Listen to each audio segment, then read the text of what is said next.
I think this is, let me just see if I can move this just a tad. Okay, sorry about that. Good morning, everyone. So there is some developments that I wanted to explain, and I think it would be useful to sort of explain those with a picture. The developments I'm referring to in particular is a tweet sent out by Curtis Morrison, I think yesterday.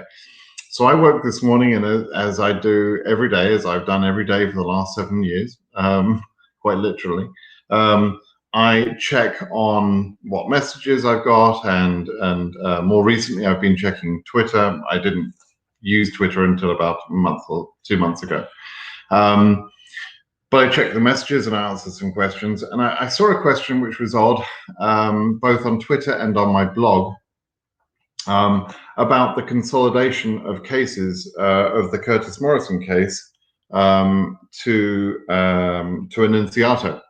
And my immediate reaction was no big deal, because I expected Jacob and Annunziato to be combined and heard in front of the Annunziato judge, Judge Siebel. But actually, reading Curtis's announcement, a little, after that, I then checked Curtis's announcement, and it became clear that there is actually a fairly significant change. So I thought we better address that, and I'm going to try and address that and explain that. Julie, I'm glad to see you're online. You correctly predicted that I should go online and do a live about this to explain. But I think that in my profession, I'm a software architect. I'm an enterprise architect for a large company. And so I draw pictures all the time. And so for me, it's just going to be easier to draw a picture about this. And also, I think you need to know what happens when cases are combined. Is it a good thing? Is it a bad thing? And so I want to explain that. So please, everybody, including you, Sammy, for example, hold your questions. Now, Sammy's question is what I want to answer. Does it cause trouble, right? Does the consolidation of the cases cause trouble? So I'll explain that, but I'm going to take a long way around. So if you don't have the patience to listen to me for the next, hour or something, then please, by all, and if you're bored, and I hear people say all the time, we're bored, we're tired, I'm tired too, I'm bored too. Everybody's bored and tired. This has been going on a long time, but I get the same questions over and over and over again, and people don't understand what the position is. So I need to take some time to explain what the position is. So if you think you understand everything that's going on, then you don't need to listen to me for the next hour, right? Don't bother. It's not going to be interesting to you. If, on the other hand, you're confused about what's going on with the consolidation of cases, with the current lawsuits, with when are we going to get a decision, all of those sort of questions, then by all means listen to me for the next hour. I can actually help make that a little bit clearer. I hope. We'll see. So that being said, I see the questions pop up, and this is the sort of thing. I'm sorry to say, but we're tired for this. So Ibrahim, hang up, go do something else, right? I understand you're tired about this.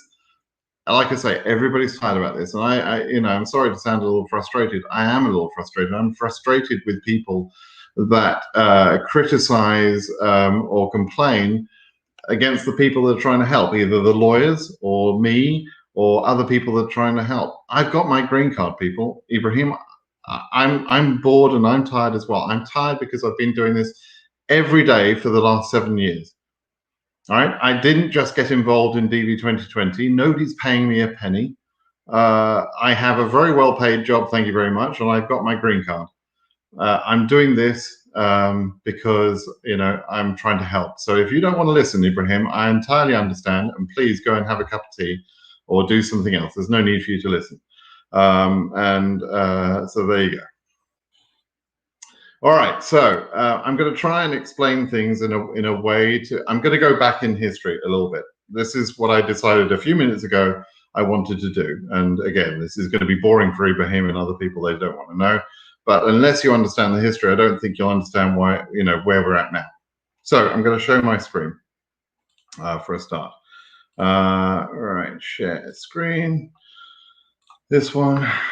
Now, excuse me, this is not a tool I use in my day-to-day work, so I'm not very good with this tool, but you know, and I just spent 10 minutes just playing around with it, literally putting these pictures on the screen. So I'm going to go back in time a little bit, back to April of last year.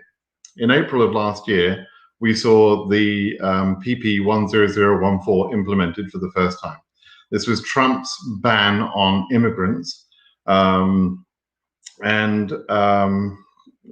know, I was, again, I'm sorry to get frustrated. I was criticized by some moron the other day because he was saying that in the way that I'd explained the differences that I was not caring about PP 10014. So I'm about to explain what I've done about PP 10014 and my perspective about it. And again, bear this in mind, I don't get paid for any of this, right? So, you know, I could happily walk away from all of this, but I can't because I care. All right, I've been doing this for 7 years. Why would I stop?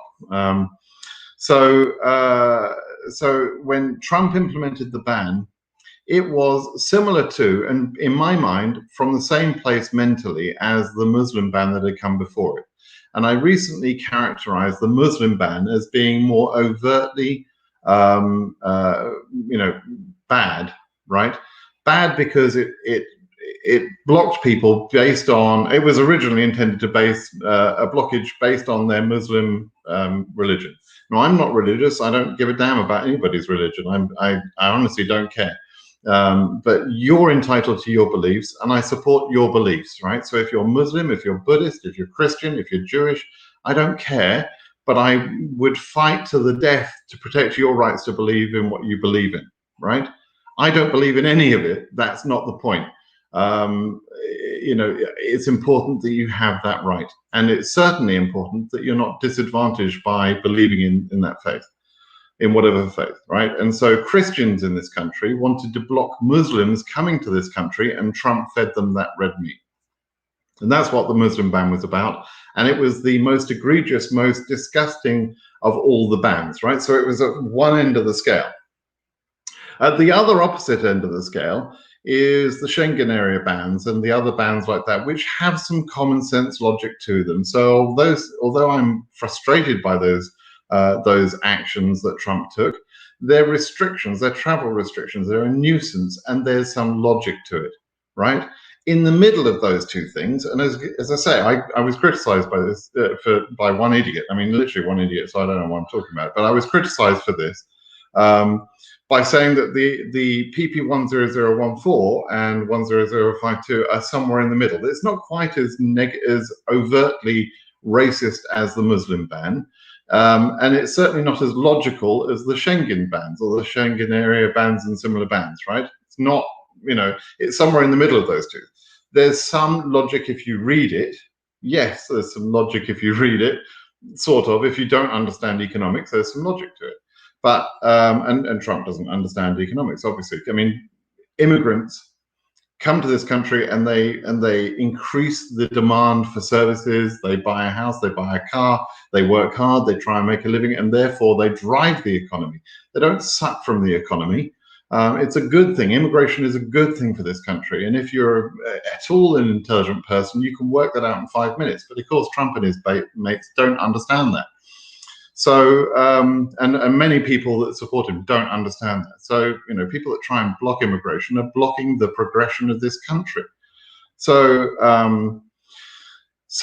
that the PP 10014 is somewhere in the middle. I'm not saying I'm not disgusted by it, because I understand the true intent of that is just like the Muslim ban. It's just about blocking immigrants. That's all Stephen Miller was trying to achieve, and Stephen Miller was the racist in chief that was talking to the to the president about how to block immigrants. But it's worded in a way, and it's about COVID. It's worded in a way about COVID, so you can sort of, you know, go along with it a little bit if you've got a mind to do so. And I'm disappointed that Biden didn't choose to immediately block it. He could have done it like that. He didn't. He chose to ask for a review. He's being criticized for all of the proclamations he's writing at the moment. So, maybe that's why he chickened out. I don't know, but we'll see. But nevertheless, it's being fought, right? So, okay, so then again, sorry, that was a 5-minute sort of digression, but back to 2020 April. The ban came in April, and pretty quickly after that, I started talking to Curtis Morrison, who believed that he could fight it.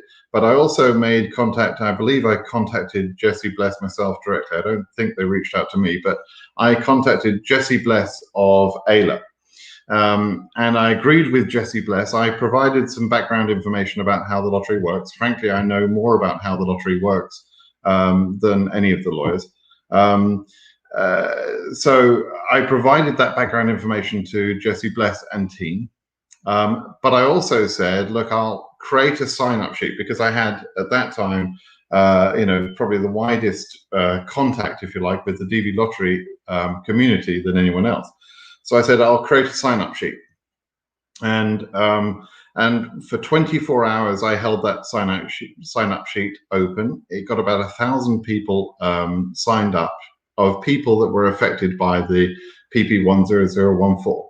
And after 24 hours, Jesse Bless and team asked me to close the contact sheet, because they had enough from that 1,000. They had enough stories. So they had names and emails and phone numbers and a brief history about each case, right? That's what I put together very quickly. And Jesse Bless and team, possibly they could have worked out how they could have done that, but they didn't have the way of reaching out to the community, in the way that I could.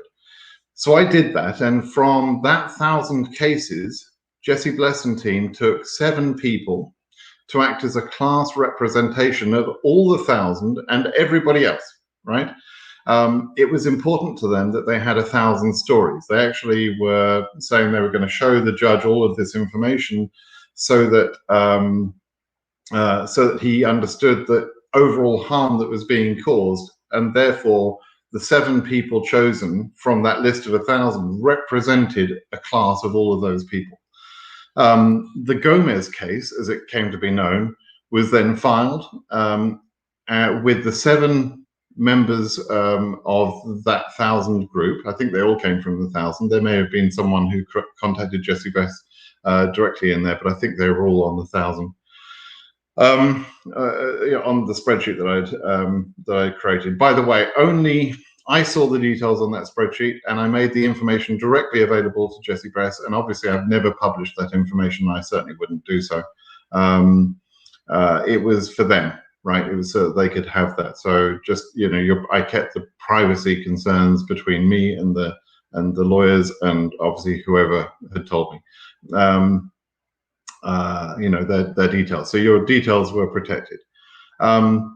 The Gomez case also tried to represent other types of visas.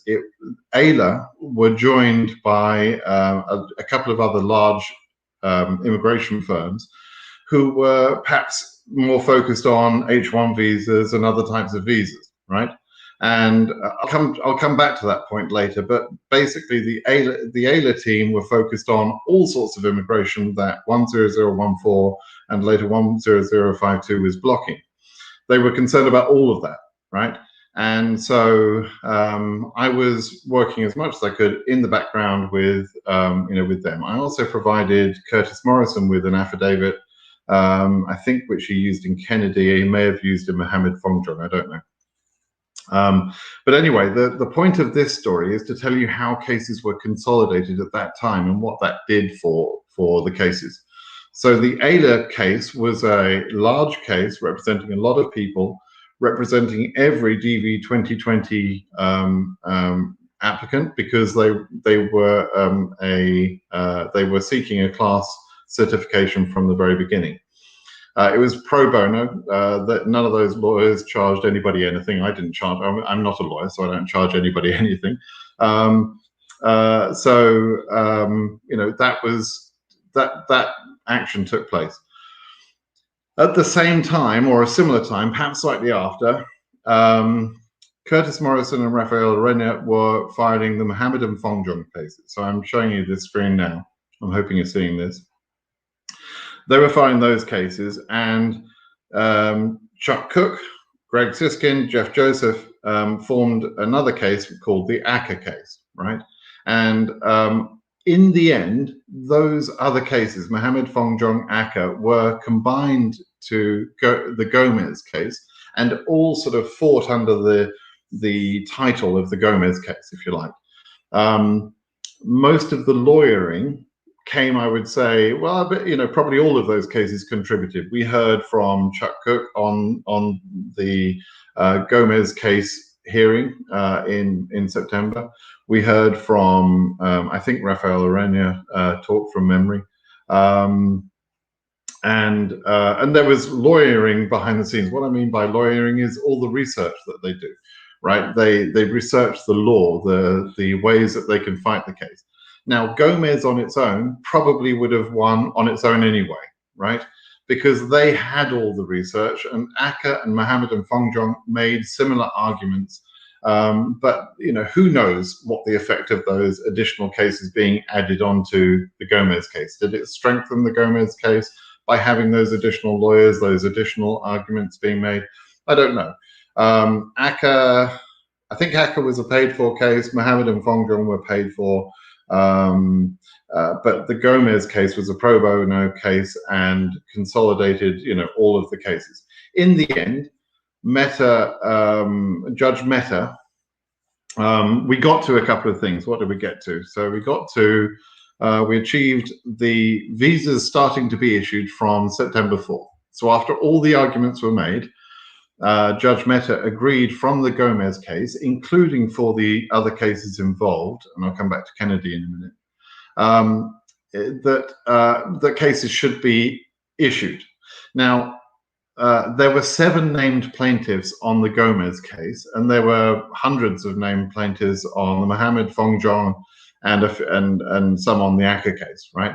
So the named plaintiffs got sort of a priority for a few days, right? And it's a common part of law that named plaintiffs on a class certification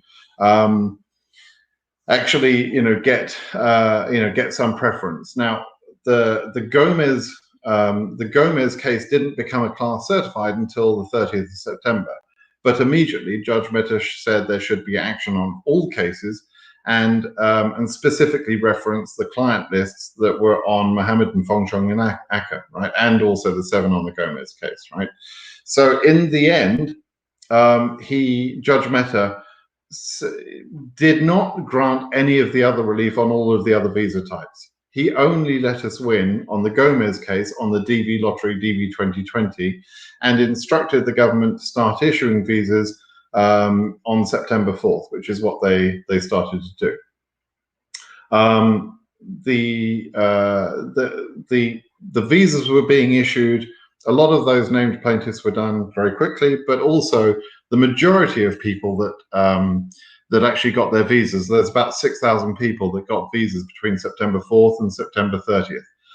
The majority of those were non-named plaintiffs, not named plaintiffs, right? So almost all the named plaintiffs were adjudicated. They won't all have been issued. Some will have been refused, right? We argued for adjudication, but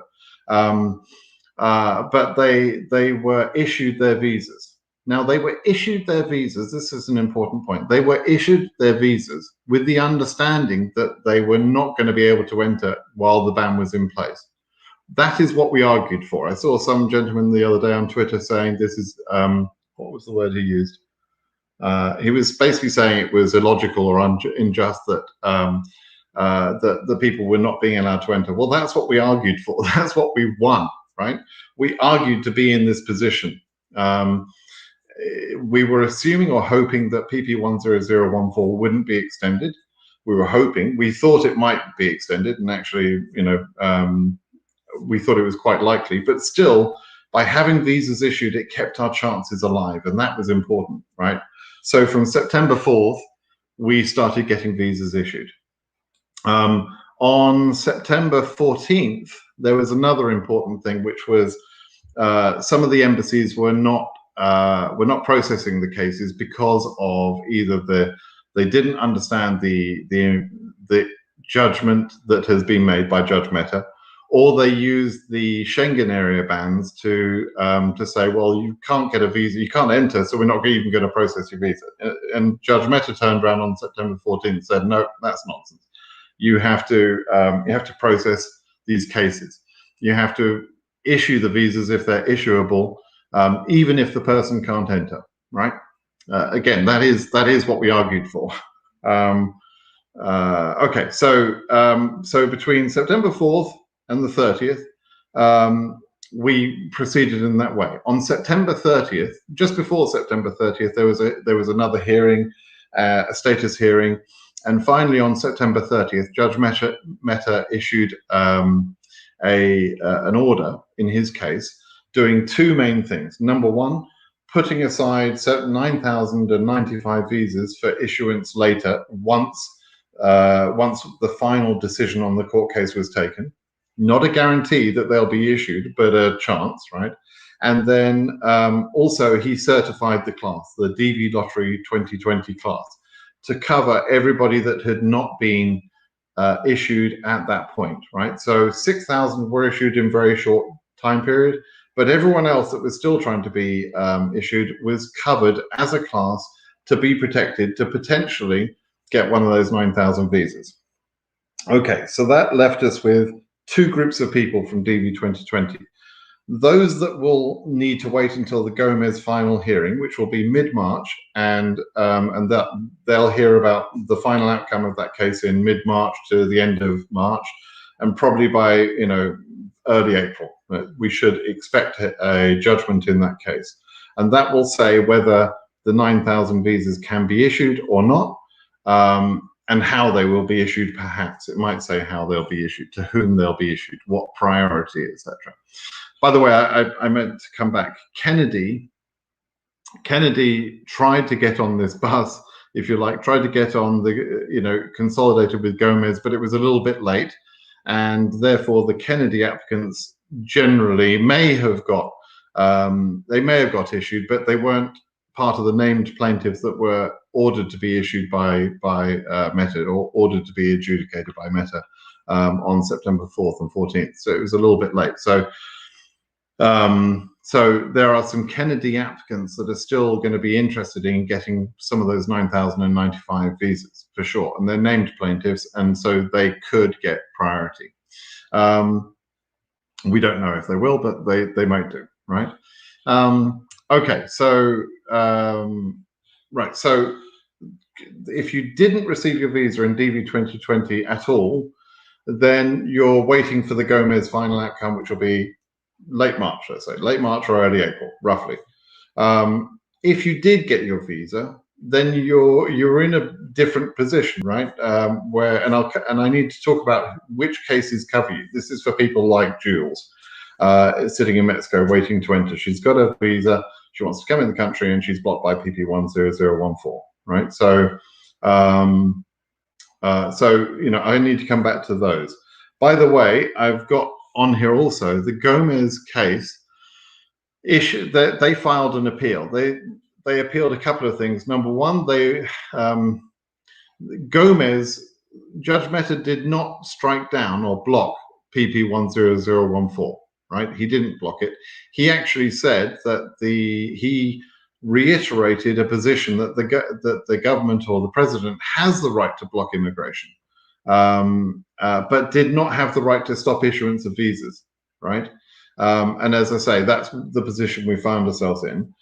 So the Ayla Gomez lawyers appealed that decision. They're still fighting to have PP 10014 and others blocked, but they also they're appealing all of the other cases within their original case, right? They're appealing the whole decision. So they accepted Judge Mehta's decision. They liked the impact, but they wanted more, right?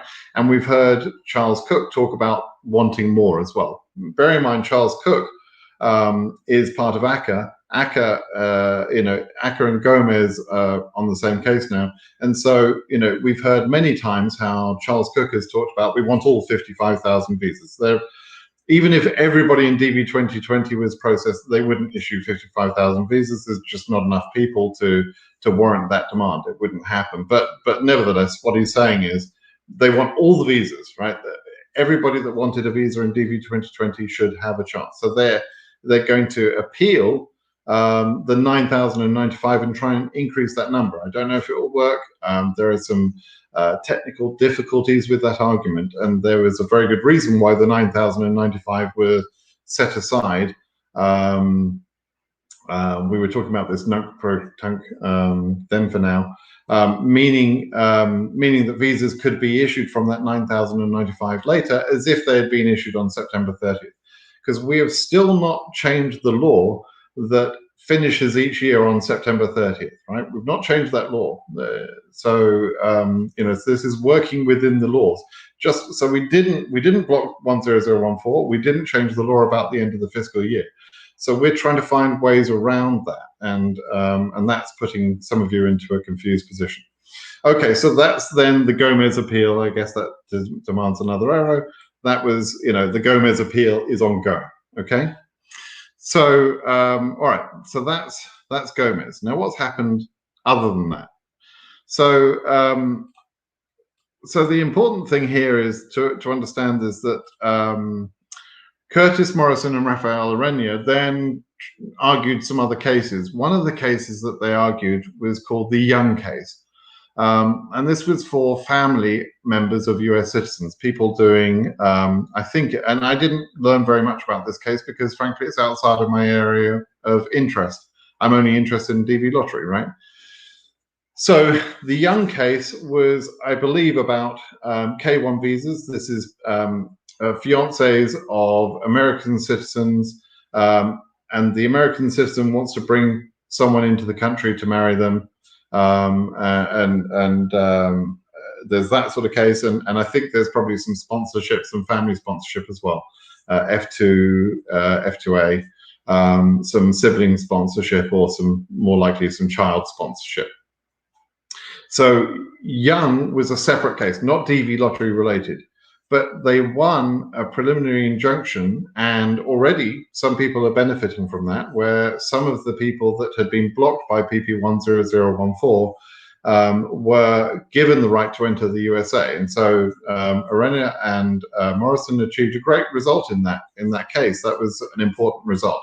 But it was a very narrow focus case. It was very narrow, right? And it was heard in front of Judge Chen. Because of that, I'd kind of ignored that because, it was another good case using very similar arguments, I'm sure, attacking the same unjust actions that Trump had taken, but, from a different perspective and for different people. So now we come right back up to today's Twitter announcement, right? So we know about Enunciato. Enunciato was various visa types, plus it had two sort of sections of people that were important. Enunciato is filed by Cook, Siskind, and Joseph, right?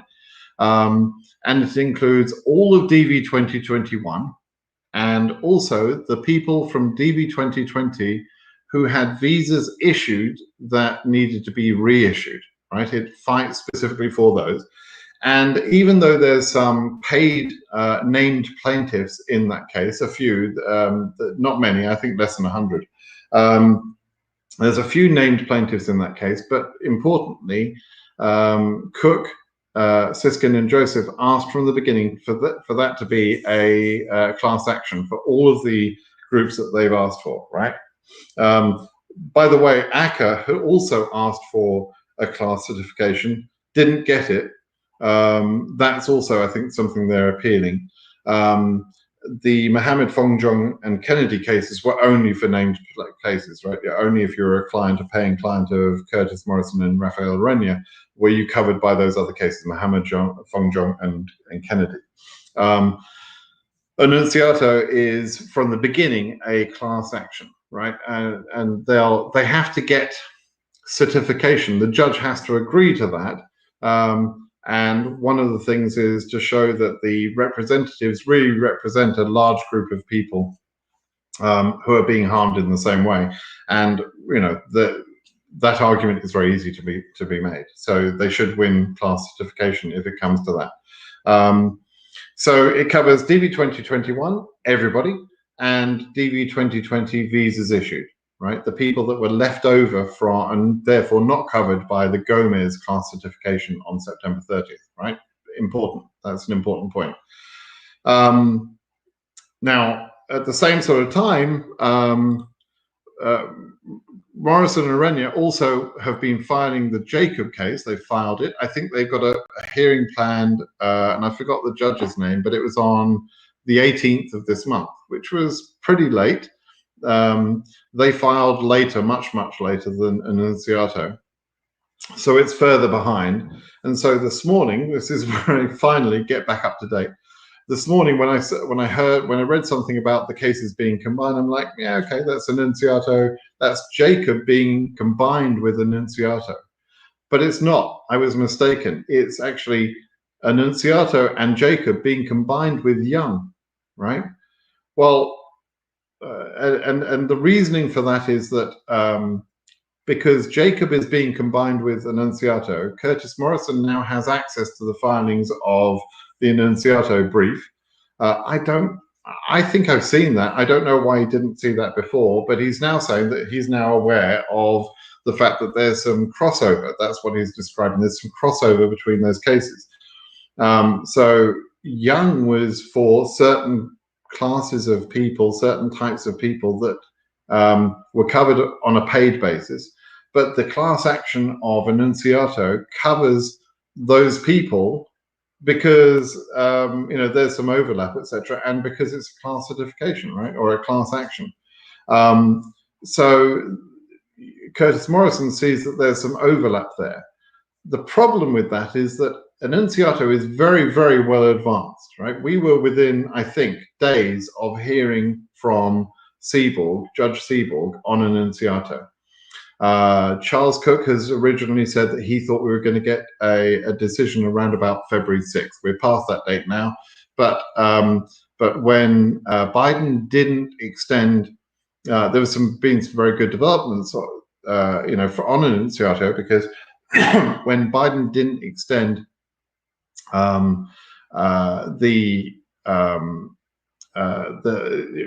didn't revoke the PP 10014. The lawyers from Gomez and the lawyers from Annunziato immediately wrote to their respective judges saying, "Okay, Biden's not revoked these decisions, so we need some action now."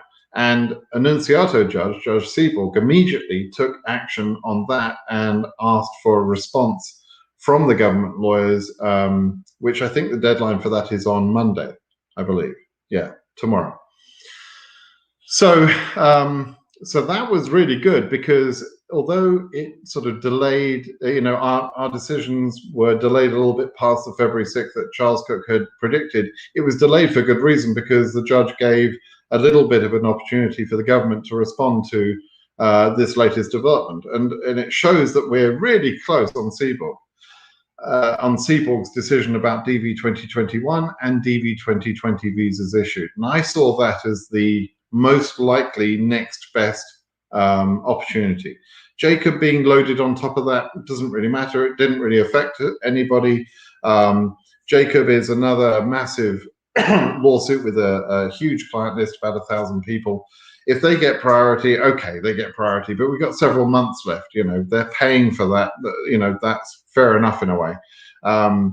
If you pay for something, you deserve, a little bit more. But anyway, I don't want to cast judgment on the difference between paid for cases and pro bono or class action cases. The lawyers have to fund their operations, and thank God they're fighting. So I'm not going to criticize anybody on that. But nevertheless, Jacob being loaded onto Annunziato, not an impact. Annunziato being loaded onto Young, yeah, that would be an impact. That would be a delay, right? Why is it a delay? Well, Annunziato is fully argued in front of Seaborg. I heard the arguments being made for Annunziato and thought the lawyers did a great job. And I think Judge Seaborg agrees and accepts the arguments being made by by the plaintiffs, by our side. Also, for those of you that listened in, the government's lawyers were in a horrible spot. There was one lawyer, and she didn't come up with any good arguments against Annunziato. And I just felt that the momentum and the advantage was clearly on Annunziato, as opposed to the government side, right? So all of the arguments that the government made on that call, I don't think they were convincing at all. I would be surprised if Judge took those into account. So the way I see it, and this is just my assessment, and I could certainly be wrong, I thought we were this close to getting a decision on Annunziato from Judge Seaborg. Judge Chen of the Young case has only seen this much of the argument, right? Specifically for citizens, US citizens, and that were trying to bring their family from abroad, right? That's a very different situation. A lot of those people would have been able to get a national interest exception and that sort of thing anyway. It was a much easier, much more simplified case for the Young case to win. And I don't mean to knock Rafael Arena or Curtis Morrison at all by saying it was an easy case to win. It was, it's a layup. I'm not saying that. I'm just saying that it was a much more focused, narrowly focused case. Judge Chen has not heard or read the full range of arguments that were presented in the Annunziato case, and I don't want to have to take the time for that process to happen again now. Annunziato is that close to getting done, so I really don't want to see it being moved to be combined with Young. Now, it's unfortunate. It's probably, it's certainly by no means is this anything that anyone is trying to do, but I think the impact of moving Annunziato and Jacob to Young would be a delay. It would be lost time. And right now, every day that's lost is somebody else that loses their visa. There are visas that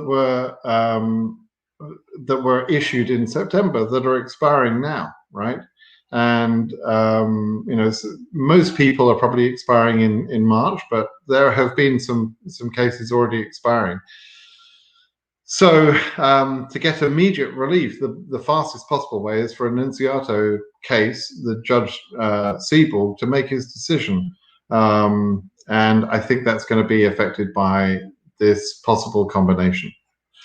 So I hope that explains things. It shows how simple it is in one way for a case like Jacob to be added onto an Annunziato, to just be moved in terms of judges. And it didn't hurt us before. Everything was sort of moved under Gomez, and the Gomez case was used to represent all the other cases. But each of the lawyers, Acker and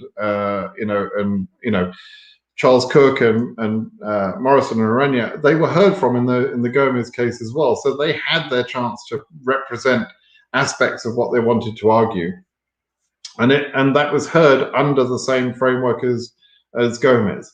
In the same way, Jacob would be heard and represented well, I'm sure, by the combined team of lawyers under Annunziato. But the Annunziato case can't be as well represented under Young. Not that it couldn't be, but it would take more time. And that's my concern. Gomez didn't slow us down, and maybe it did a little bit, but the combination of all these cases, maybe that did slow us down. But nevertheless, that's in the past. I don't want that to happen to Annunziato in terms of the time. The fact that all of these brains, all of these smart people, Charles Cook, Greg Siskin, Jeff Joseph, Curtis Morrison, Rafael Arena, and all the team of supporting lawyers that they all have, the fact that they're all working on this together, that's a great thing. It doesn't harm at all. But just don't slow it down, right? So I know that the Annunziato lawyers have already objected to the combining of Annunziato into Young, They did not object, obviously, to Jacob being combined into Annunziato, and Curtis Morrison rather pointed out the sort of difficulty in that. But and I don't know what the Annunziato lawyers have said is the difficulty, but if I were just looking at this, I would say, well, Jacob being wrapped into Annunziato makes sense because it's the same case, the same arguments, the same people, right, being represented, and Annunziato has already been argued in front of the judge, and the judge is already there. So it's helping Jacob to add that to Annunziato. It doesn't hinder it at all. The only impact is that a few more people get named plaintiff benefit, in Annunziato. That's all it means. It doesn't weaken Jacob's case at all, and it doesn't slow down Jacob's case. Actually, it speeds it up because Jacob wasn't going to be heard until later. So that's fine. But moving Annunziato to Young means re-representing it again to another judge who hasn't heard all of the arguments. And it will obviously slow us down, and it will obviously take more effort to get that judge up to speed. So there's my position on that. I hope my little picture kind of explains things for you. I'm hoping that makes sense.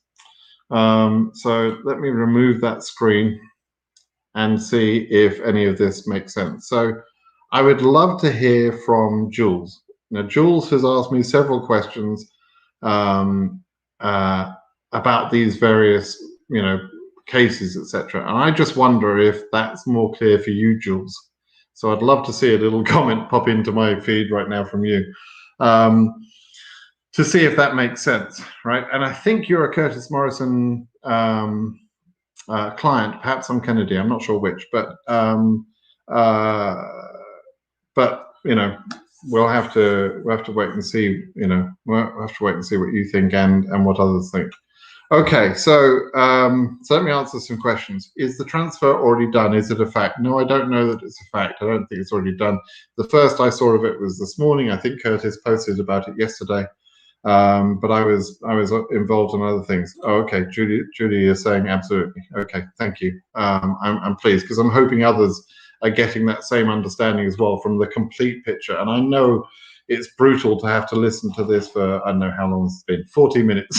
42 minutes to explain all that, but you've got to understand the landscape to understand where the hell we are in the picture, right? So is it combined? No. Sorry, Melina, is it already done? I don't think it's already done, but but they're talking about that now. Sergio, constant commenter as well. Let me take your question.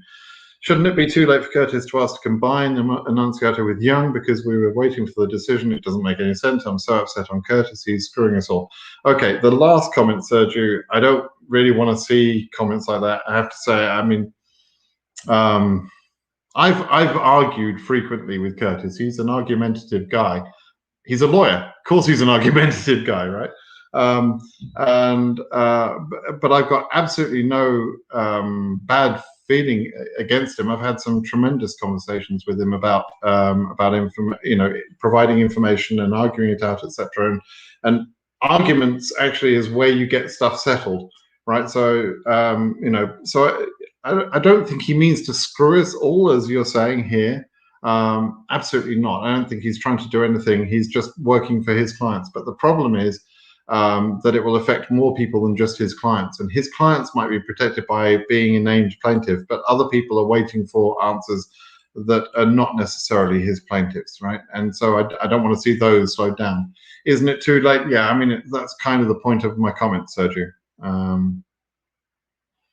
What's the interest from Curtis and Raphael? This is a really good question. So as I'm understanding Curtis's comment, it's that he has no choice, right? He now sees that there is, or he believes there is some overlap between the two cases, that there is, that the Annunziato case covers some people that would otherwise, that are already plaintiffs under the Young case, and therefore the cases need to be combined.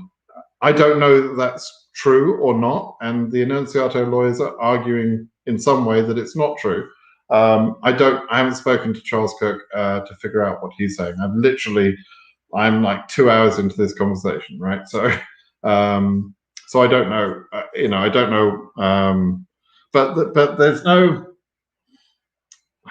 no interest from it as such. I mean, I do believe that in one sense,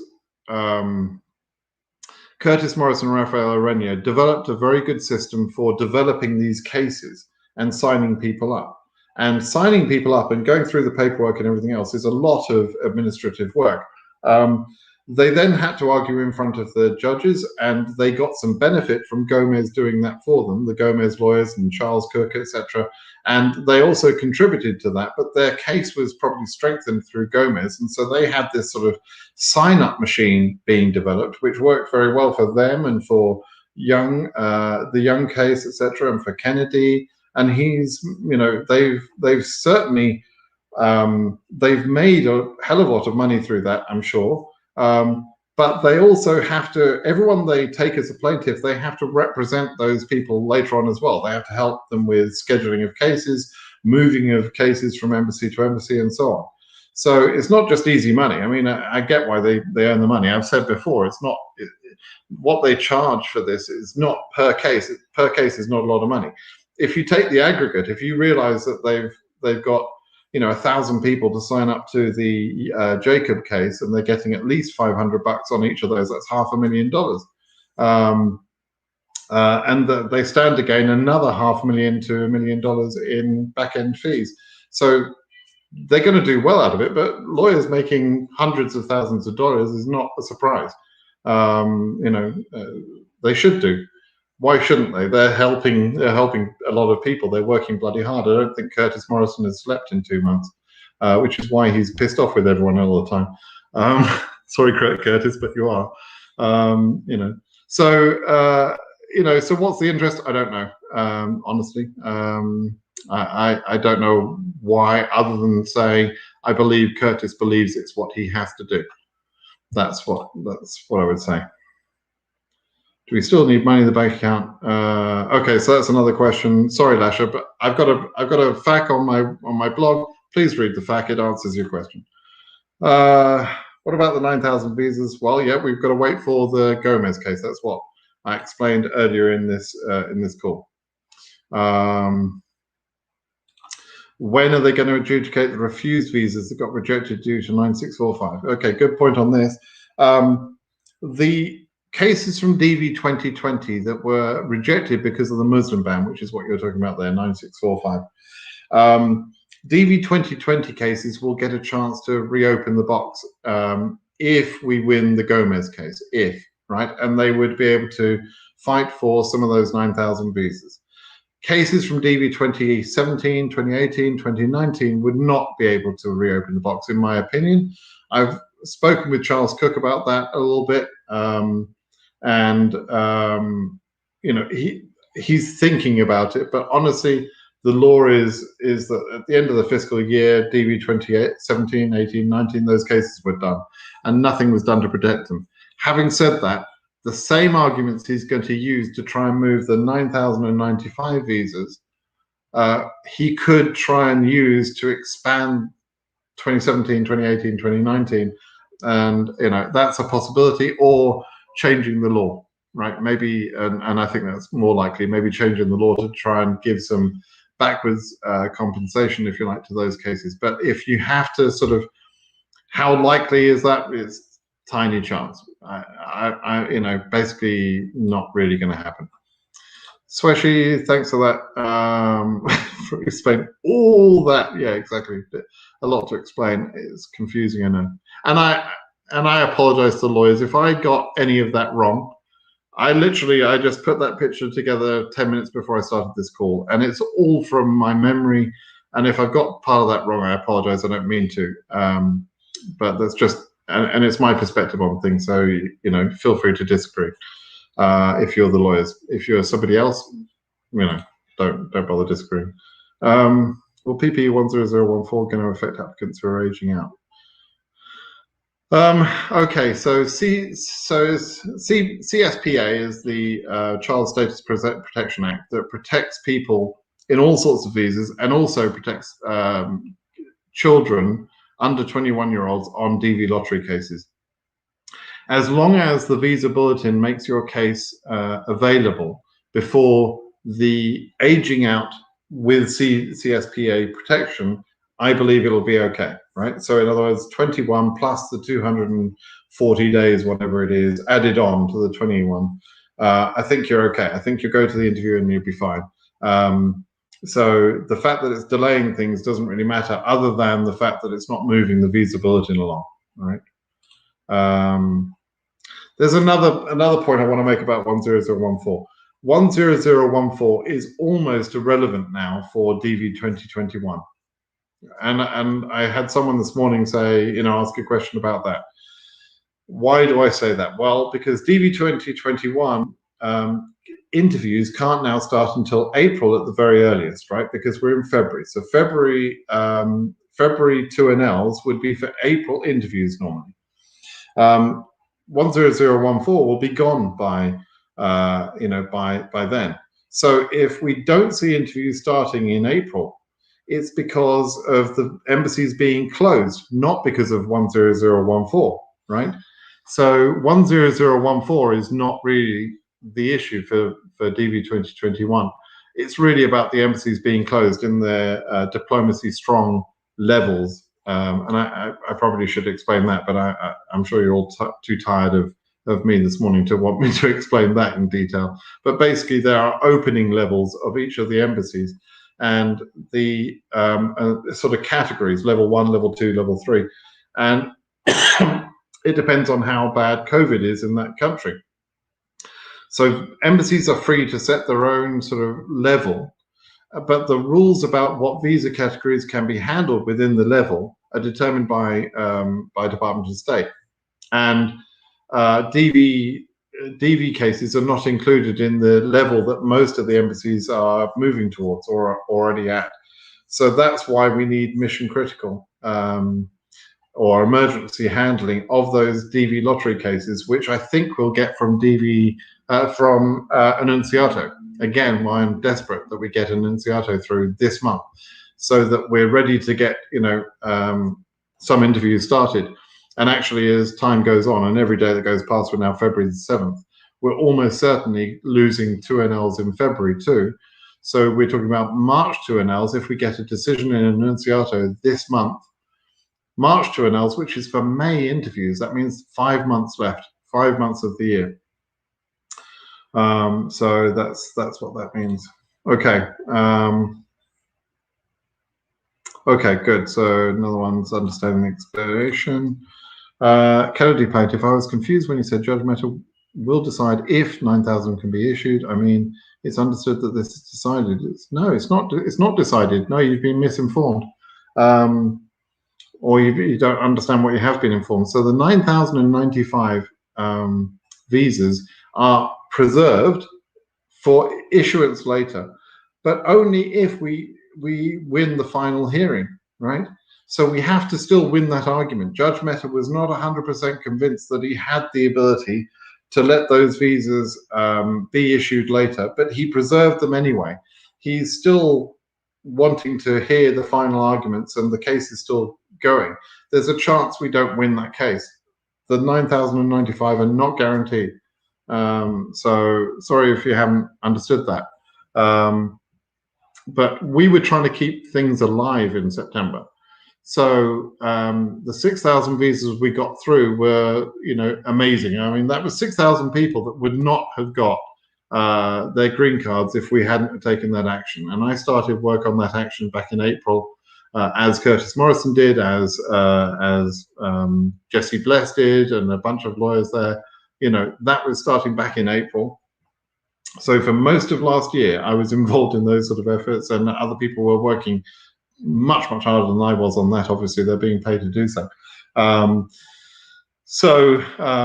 all of that was to try and get those 6,000 visas issued. That was the major benefit we got there. I mean, if we'd have had more time, we could have got more issued. But then keeping 9,000 reserved for later issuance, that was another win, but it's not the whole win. It's not the whole thing. Okay. Hopefully that's clear now. DV 2020 need your help with diversity visas holding. Been waiting 2 years, or please help. Yeah, I see comments like this about 1,000 times a day, man, and I understand we are working and the lawyers are working. We don't need to be reminded constantly. I mean, they're working hard on that. 42 minutes of explanation explained, helped a lot. Thank you. I'm glad it did.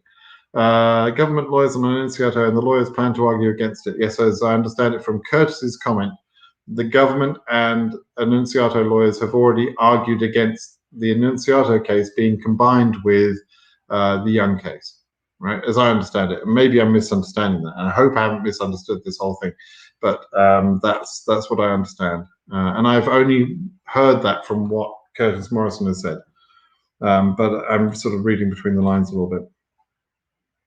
Stop PP DB 2020. Stop PP. Yeah. Oh, really? I hadn't thought about doing that. When 2NL will come for 2021, just explained that. In some 2021 winners don't get a chance for interviews, or they're going to lose their chances. Probably. That's the normal situation. So there are, in every year, there's a potential that if you don't get your case adjudicated by September 30th, your case is then done. It's over. You can't benefit from it in the future. The lawyers this year are determined that they are going to fight for every visa to be issued in DV 2021, and there are more than enough selectees to justify that every single one of those visas should be used, right? And so that's what they're going to fight for. I don't know that they're going to win that part of the argument. I don't know that a judge is going to say, okay, you're going to be able to continue after September 30th. And if they don't let us continue after September 30th, there's not enough time. In 5 remaining months, there's not enough time to issue 55,000 visas. That, even without COVID controls, etc., there's just not enough time. So, we've got a problem, and it's getting worse day by day. Do you think on Monday the ban will release? Don't plan for Monday. I don't know if it's going to be released on Monday. I hope nothing I've said in this call suggests that this is going to be over on Monday. It's not going to be over on Monday, I don't think. I don't know when it will be.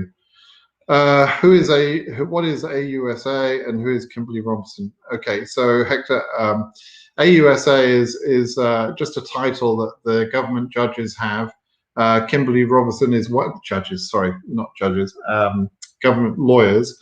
It's I don't know what the words are behind the 4-letter abbreviation, but it's just the government lawyers, and Kimberly Robinson is one of those government lawyers. That's who she is. Can we do anything after visas being expired? They're fighting for that. That's part of what Annunciato is trying to do. That's why that case is important. So Nolan, your lawyers are the Annunciato lawyers. They're fighting for that. They want that. What remedy are we expecting from Annunciato? Issuance of visas but not entering the US? No. So remember that 10014.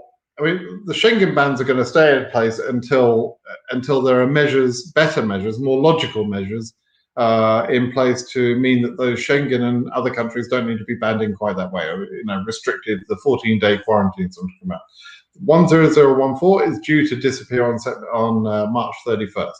So assuming that Biden didn't extend it, and if he does, he technically could, but I very much doubt he would. Very, very much doubt. So it would be gone. But nevertheless, Annunciato was or is asking to strike that down. So that might be one of the things that Annunciato achieves. Annunciato could win on some arguments and not on others, right? We don't know how that's going to work. It could be we might not win everything. If Jacob is merged with Annunciato, it will not delay the judge decision. Yeah, it could. That's my point. That's what I've been saying for the last 59 minutes. Young has nothing to do with Annunciato and Jacob, and if it merged, yeah, it would not only delay the decision, it would take the decision out of Seaborg's hands and put it into Judge Chen's hands. That's my problem with it. That's what I've been explaining. When will the 2021 reserve case be finalized? Mid-March. Well, so there's a hearing set for mid-March, but I don't expect that we'll have the final hearing judgment until late March, right? So that's why I tell people wait till late March, possibly even early April, before we have the actual judgment on the Gomez case, right? Curtis is doing a great job. Someone supporting Curtis, great. Will Cook appeal the 2020 9K visas? Yes, that's being appealed through the Gomez appeal, right? Which Charles Cook is also involved with. So they're appealing the way that Judge Mehta calculated that 9,000 number. So they want more, and we don't need a lot more actually, but we need more than the 9,000 because that's not enough. Any idea how long it will normally take to decide whether cases are related or not? And they'll be talking a couple of days. I don't know. I suspect this will be done very quickly. What I'm hoping is that Judge Chen and Seaborg somehow discuss that, and Seaborg hopefully will say, well, look, I'm about to issue an order on this case. Let me just do that. I'm hoping. I mean, maybe I'm dreaming, but these are matters of law. But I'm hoping that there is a sensible conversation behind the scenes like that, rather than some complicated process. So I don't know how it's going to be resolved when one party, Curtis Morrison and Rafael Renia, want the combination, and another party, the Annunziato plaintiffs and government lawyers, don't want the combination. I don't know how they resolve that. I don't know how long it takes, but I'm expecting, I'm hoping that would be quick. Is it guaranteed the cases will be merged? There's Operation Nose, no guarantee. I know it's not your focus. What about 10052? 10052, yeah, it's not my focus. But I think whatever happens in 10014 is likely to be the same for 10052. Likely to be. We'll have to see. The lawyers are awfully quiet. Whatever they're brewing, I believe it'll be pretty good. We need to trust the process, not panic as much. Yeah, they are quiet. I don't know. I'm not going to say that next comment. It's too rude. The reality is that till now, what order issued by Judge Mehta and who got visas? The issue is that no client got the real result yet. What lawyers are doing, we all know and updated, but if they didn't prove the clients didn't find the client's final result. There are 6,000 people who would disagree with you, Hamid. I don't know what you're talking about. The reality is, without the lawyers, we wouldn't have had 6,000 people issued in September. And those people's chances were kept alive by the lawyers. So I know what you're talking about. And a lot of people did enter, by the way. So, a lot of them have started their lives. The reissuances, I heard from someone this morning that I spoke to. He asked me a question 3 days ago. It was a reissuance case. He asked me 3 days ago. He was being told by the embassy and the airline that he couldn't board the plane. And I explained to him how he could. And he entered the country, I think, yesterday. He entered the USA. So some people have been helped, Hamid, so I don't know what you're talking about. Should I take the risk and leave for Mexico? I would say no. Jules is sitting there with a cocktail ready for you if you do, but I would say no. I don't know the timing, so you're better off knowing the timing before making a decision like that. That's, some people going through there, and Jules, who's on this call, will tell you it's been tough. You just put your life on hold for 2 months. It's not easy. It's very impactful, and so no, I would not suggest that, to be honest. But if you do, look Jules up. You're welcome, Ladonna. Latest on Charles Cook. I don't know about Charles Cook. Don't know what he feels about all this. No doubt he'll comment over the coming hours, but he's a little... Curtis Morrison believes in full transparency. He's publishing all sorts of things, all sorts of information. He's actually being criticized and attacked by the government lawyers for doing that. In some ways, they're not supposed to do some of what he's been doing. So, but he believes in full transparency. he's playing this game out on Twitter in front of all of us, right? And he's gained a lot of followers and loyal supporters because of it, right? But you know, like I say, I mean, it's not necessarily what all the lawyers want to do. They've also been on Twitter and they've been on, you know, Facebook posts, etc. But they don't play out the whole thing on, you know, in public, as it were. So I don't know, different style, I guess. Sorry, you already asked that. I'm going to ignore. Watching from Kenya. Welcome to Kenya. What will happen to high cases in DV 2020 likely? The likelihood is high cases, the chances for high case numbers in DV 2021 do not look good, right? There are too many people selected in this year anyway. Even if we had a full 12 months, there would be too many people selected. Out of the 134,000 selected, 15,000 were blocked until the Muslim ban was removed. That means 15,000 of the 134,000 just became able to process, right? The embassies are closed. We're running out of time. We've got only 5 months instead of 12 months. You know, all those factors are bad for high case numbers in DV 2021. You know, is it impossible for a high case number to get through? No, not impossible, which is why I'm not prepared to predict a cutoff or anything like that. I don't know what's going to happen next, but it's not great. I don't know much about Project Voyager, the progress. I actually have been in contact with a senator. There's 100 senators in this country. I've got a bit of a dialogue going with a senator directly myself, and other people have probably done the same sort of thing. I know other lawyers outside of Project Voyager have done the same sort of thing. I don't know. We'll see. Maybe lobbying can help. That's where you change the law in you know, to benefit people. But you know, we'll have to see. We'll have to see how that works out. I don't know.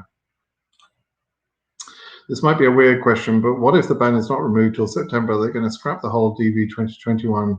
Can it really happen? Nobody gets visas this year. Okay, so no. The idea, you know, the way people say this is, oh, they've cancelled DV 2021 or they're going to cancel 20. No, that's not true, because there are people who are doing adjustment of status who are getting their visas. They've already issued visas through adjustment of status, right?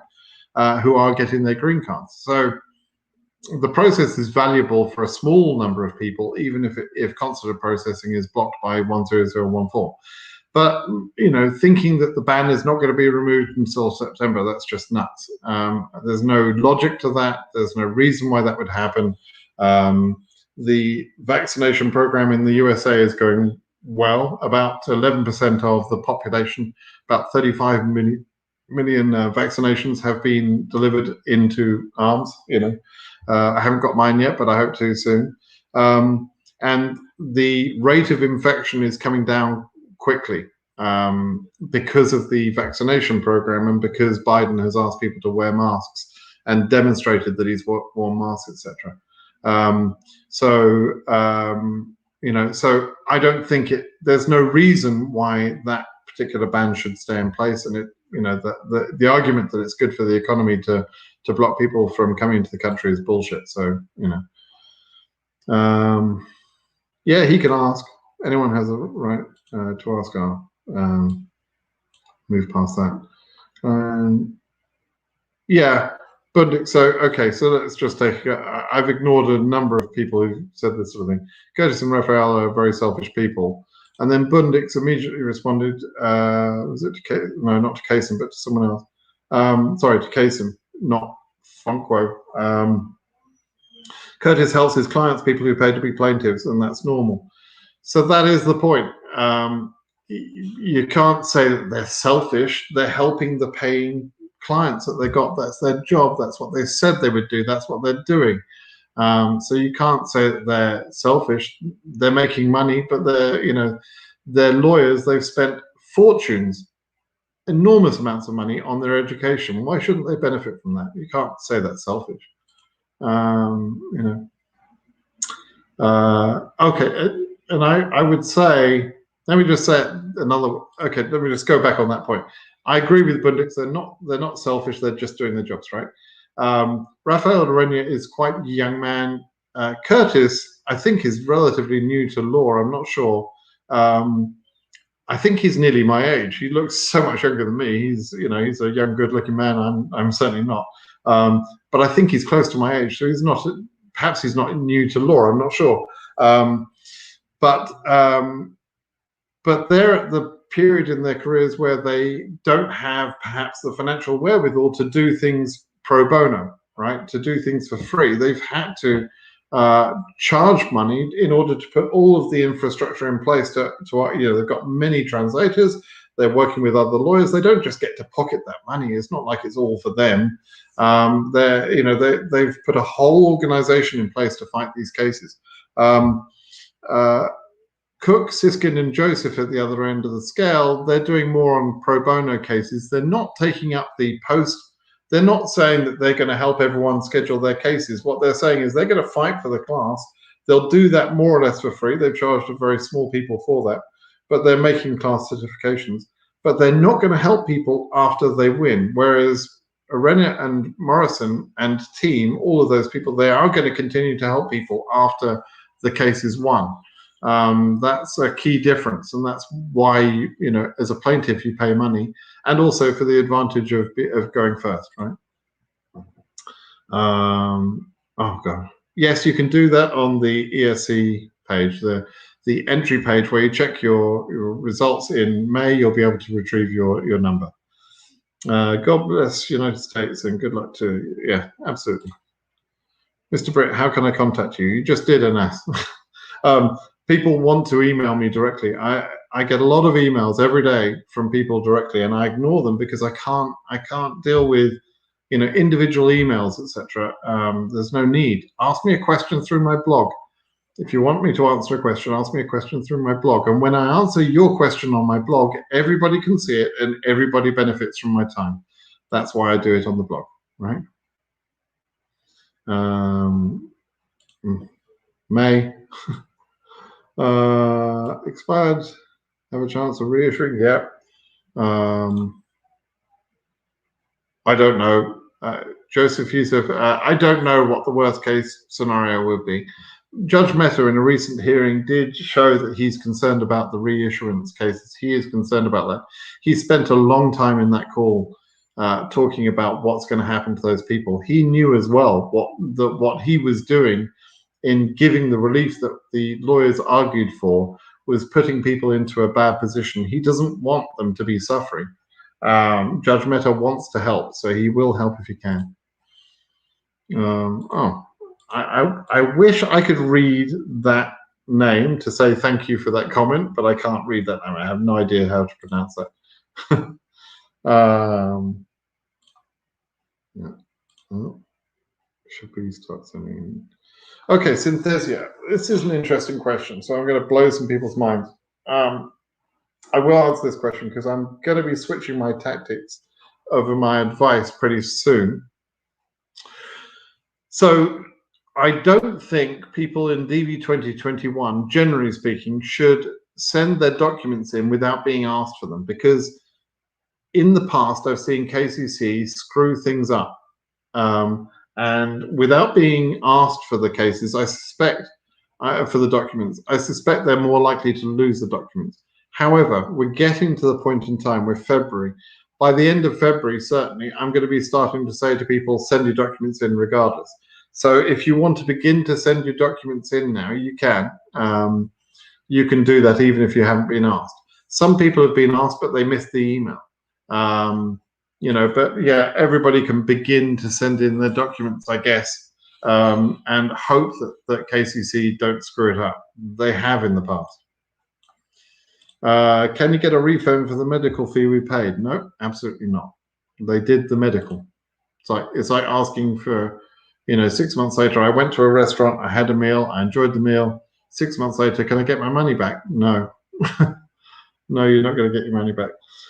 Case number 76, is it lowest or highest case number? I always get confused why people ask this.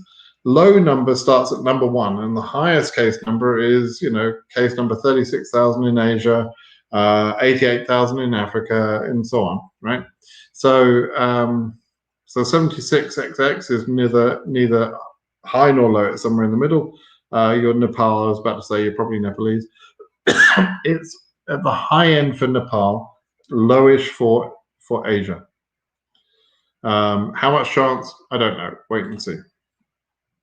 No, nothing selfish here. He's a lawyer. Yeah. Okay.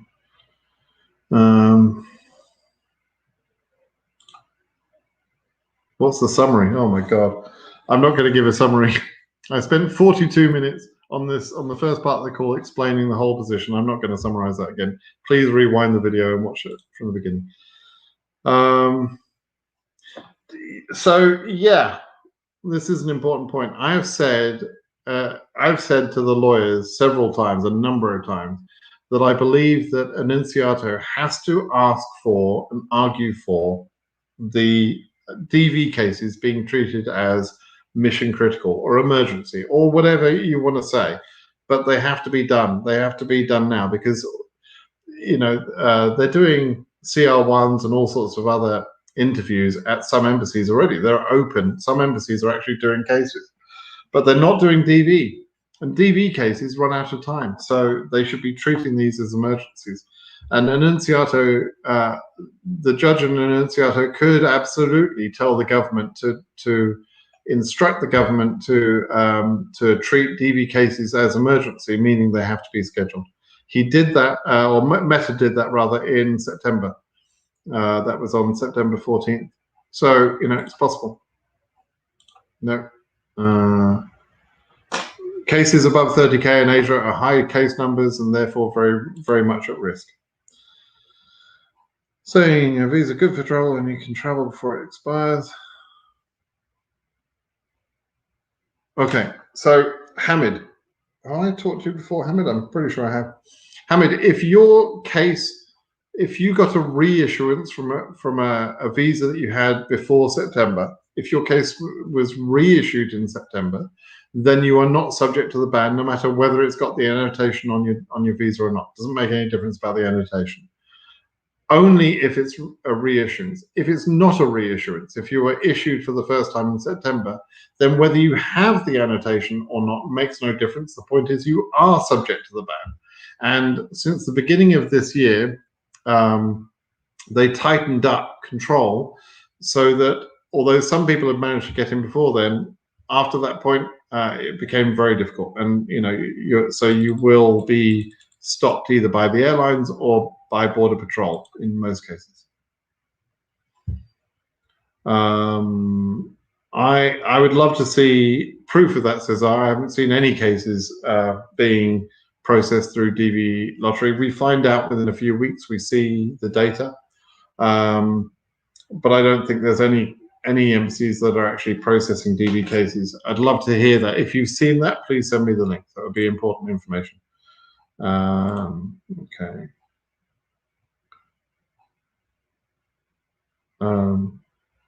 No, Mohammed, no, they're not going to maximize the selections for DV 2022, which will be released in May because of the past rejections. That's not how it works. It's not to do with the current situation.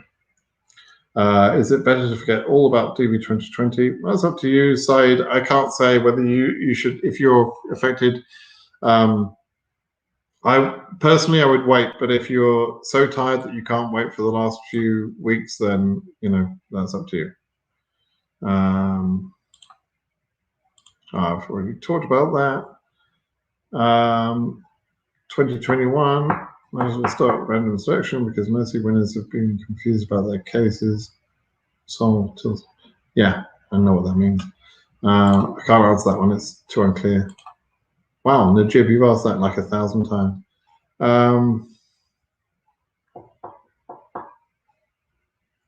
Yeah, what Bundix is saying there, I don't know who's arguing with Bundix, but what Bundix is saying there is correct.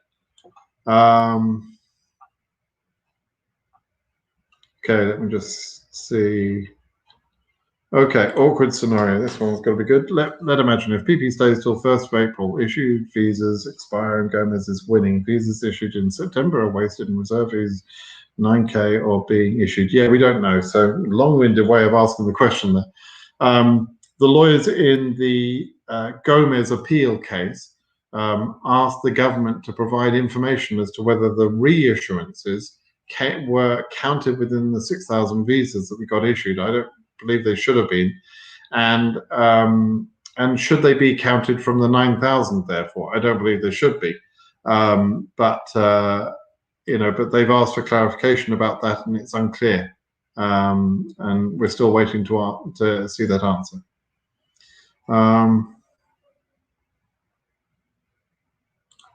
Amin is asking, you're expecting to have your interview in March, but you didn't receive your 2NL. When should you receive it? You have to wait and see what happens in Gomez. I hope you've been paying attention. The people that will get visas out of the 9,000 are people that are paying attention and then fight for their chance. The people that got their visas in September were the ones that listened to myself and to Charles Cook and others who said, here's the judgment from Judge Mehta. Now you need to become, active to fight for your case. That's exactly what you have to do, right? And that's going to be the same situation when the 9,000 visas are released, if that happens. So you need to pay attention. You need to learn about this because your green card depends on it. Okay, so for all of you people that say things like I'm bored and I can't be bothered and I'm tired and all this sort of thing, well, you're unlikely to get. You're going to call me a week after the 9,095 visas. You're going to email me and say, well, what about my chance then? And I'm going to say, bad luck. You didn't pay attention. You didn't fight for your case because you were too bored and too tired. Well, I'm tired and bored too, right? As I said earlier. Is it right that Judge Mehta mentioned that he is not an authority to order the embassies to reopen? No, he didn't say that.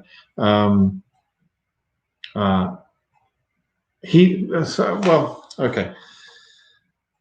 What he said was, he didn't say that exactly. It is true that he can't say to an embassy, let's say an embassy was closed because of a COVID situation in a country.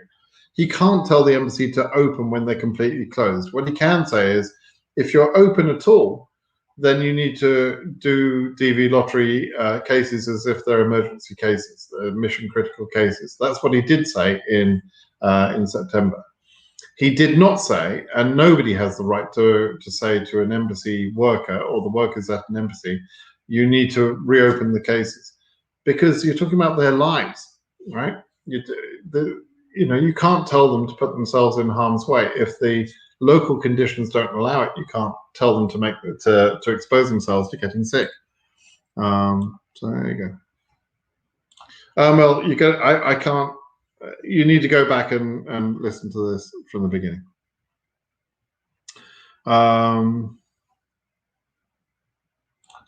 Public charge. Not really. Not at the moment. I'm too tired. Public charge has always been a part of immigration law. It always has been. Trump tried to do a few extra things, and those were blocked by a judge for some time and then released by a judge. And now we need Biden to take some positive action to remove the last bits of what Trump added in. But it doesn't mean that all of public charge rules will be removed. It's a complicated topic, and at some point I'll do a video specifically on that topic. So there you go.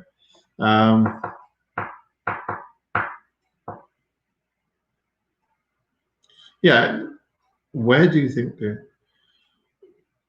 so this is a confusing question. It's not clear. If you transfer, you get a visa, right? I don't understand the question really.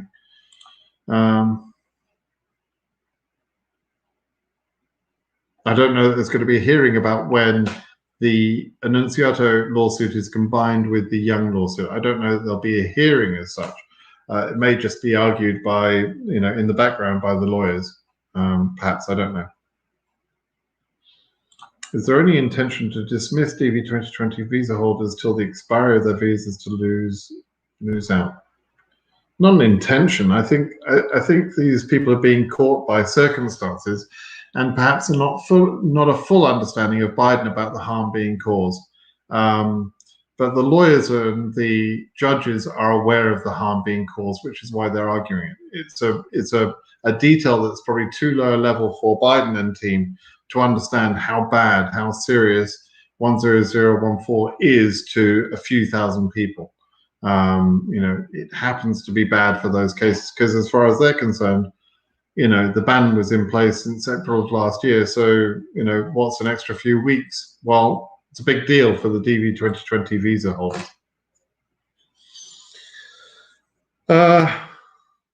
Everything is unpredictable. Absolutely, Melvin. Everything is predictable. Okay, a couple more questions because this is nearly an hour and a half now. So I'm going to scan for a couple of questions. So be patient is the answer there. Okay. Please say something about family visa. I don't say anything about family visa because I don't know anything about it. I was a DV lottery winner, or derivative, actually. My wife was the winner. But I was a DV lottery selectee, if you like, in DV 2014. I learned about the system for DV lottery, and I've spent enormous amount of time since then helping others. I don't know anything about family sponsorship because I've never been through that, and I'm not a lawyer, and I have a full-time job, so I don't talk about it for that reason. Okay, it's not that I don't like family sponsorship. I just don't know anything about it. Okay. Yep. Keep praying.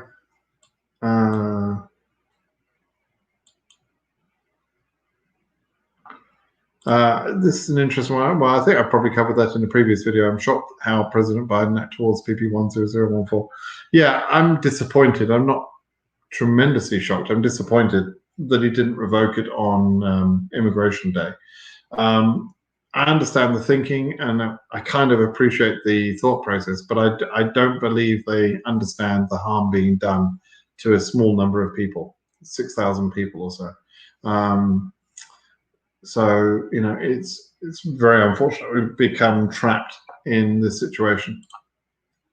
Immigration normally could be delayed like that, and it wouldn't really be a problem. I mean, it was a problem for all of last year, but for the last few weeks, it's not such a problem. But that's a big problem for the DV 2020 people, as I've said earlier. Okay, so I'm going to see if there's any more important questions here.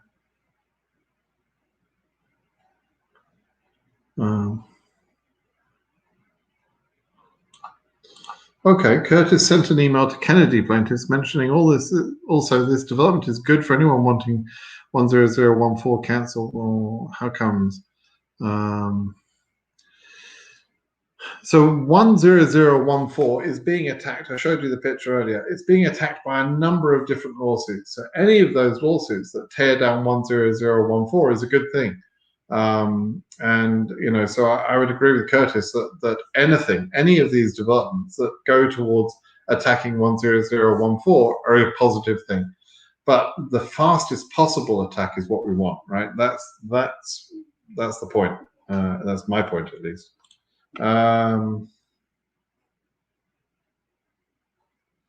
You can, John, but you have to. There are some reasons why you can't just. If your plan is to come into the country and try and switch onto the DV visa, you can't really do that. You have to wait at least 90 days because otherwise they will assume that you entered the USA in order to adjust status, and that can cost you the visa. So you have to be very, very careful doing that sort of thing. Okay, so I think I'm about done. Please, can you write an article on your site about how to enter the US when you had visas which were expired on May, and then we got new visas? Well, that's what we're talking about, Ivan. I don't need to write an article. Perhaps you're struggling to understand me. I don't know. But that's what this whole video is about. So find someone who speaks English to translate what I'm saying if you don't understand what I've been saying for this last hour and a half. Okay. All right. So I think I'm probably done with the majority of questions on this one. It's interesting.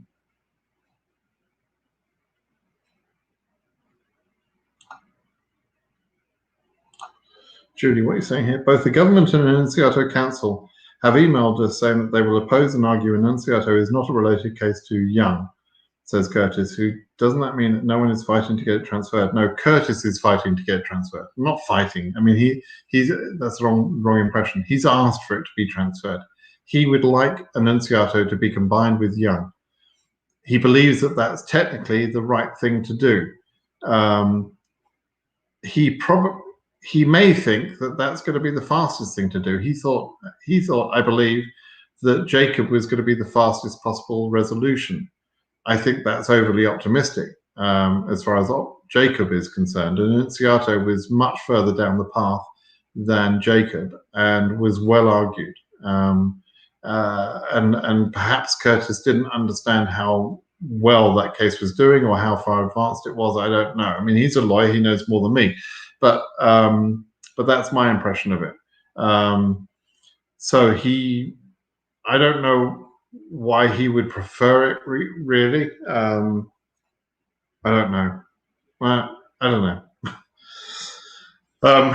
Regardless of why, I think I've made clear, Jules, what I think about it. I don't think it's in everyone's best interest because it will slow things down, in my opinion. I'd be interested to hear from Charles Cook or from Curtis Morrison their perspectives, but this is my just gut reaction to the whole thing, right? And this will be my last question. Maria is asking, now that we have a new administration, can we expect to see better faith from KCC and embassies in general than we did back in September? It takes a while for a fish to rot, and it rots from the head, is the way I'll say that. And so Trump was in office for 4 years. For 4 years, people in the government and outside the government were fed a diet of bullshit and of hatred and of stupidity and ignorance and not believing in science and not believing in justice. I mean, just complete nonsense, right? And anyone that doesn't believe that really hasn't got the head screwed on. I mean, that's just so obvious. That's just so, true. That's the reality. So if you're sitting in Kentucky, which is where Kentucky Consular Center is, which is a largely Republican Trump voting area, and you're hearing Trump for 4 years telling people, all of this hatred is good for America and make America great again by being, by being hateful towards brown people and by, keeping immigrants out and all this sort of thing, completely stupid shit. If you're hearing all of that for 4 years, it sinks in, right? And you believe that that's actually, if Trump is saying it and he's the president, then that's what must be right? Or and all of my, friends at the barbecue believe that. None of them have got a reading age above 12 years old, but they really believe that. And they have, a lot of people lack the ability to figure out the bullshit they were being told. So it takes a long time, but that sort of mindset change, sank in. And so it would have been at KCC and other government departments. And there's some people who ideologically may even, very, very small percentage of people really believe the same way that Trump does. A lot of people voted for Trump, not because they really believed everything he said, but because they felt strongly about, guns, or about abortion rights, or, not having abortion rights, in other words, or, whatever other single issue they had in mind that they felt Trump was going to protect better than the other side. But it meant that for 4 years they were listening to his crap and perhaps believing it, and perhaps believing that the other side, the Democrats, were believing nonsense, right? So it will take a long time for attitudes to change after listening to Biden for some time. It won't change overnight. There are people in this country who still believe that President Trump is still in charge or will be put back in charge, or some stupidity. And they claim to respect and defend the Constitution, some of these people. I would say they probably haven't read the damn Constitution if they believe that way, because the Constitution is clear how how the power transfers from president to president, amongst other things. But it will take some time for those attitudes to change, Maria. So the sad fact is that we're probably going to, Biden will have to either mandate to his staff that things change, and over time things will change. But the lawyers will right now only be starting to get the sort of the different perspective from the top, and it will take a while for it to sort of sink in to the lawyers, to the embassy staff, to KCC, and so on, that immigration equals good, not immigration equals bad, which is what they've been listening to for 4 years. So, it takes time. It takes time to correct these things. Okay, so that was my last question I was going to answer. I hope this has been interesting and helpful. I'm sorry it took so long to explain what I had to explain earlier, but I thought it was going to be useful to explain all that and perhaps give some people a little bit of a sort of a history lesson, if you like, about how we got where we are today and why we are where we are, etc.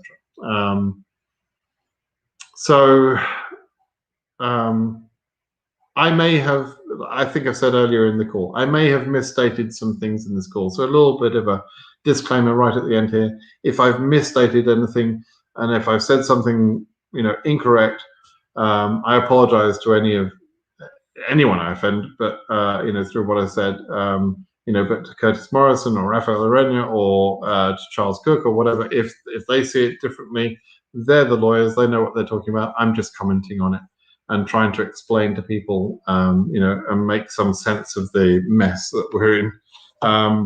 But that's my position. My position is that we're so close on an Annunziato. I want to see that play out. I believe Judge Seaborg listened. The hearing I listened to with Judge Seaborg was so one-sided, so persuasive, so successful.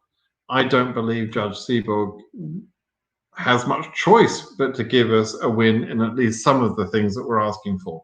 And I think we're very close to getting that. So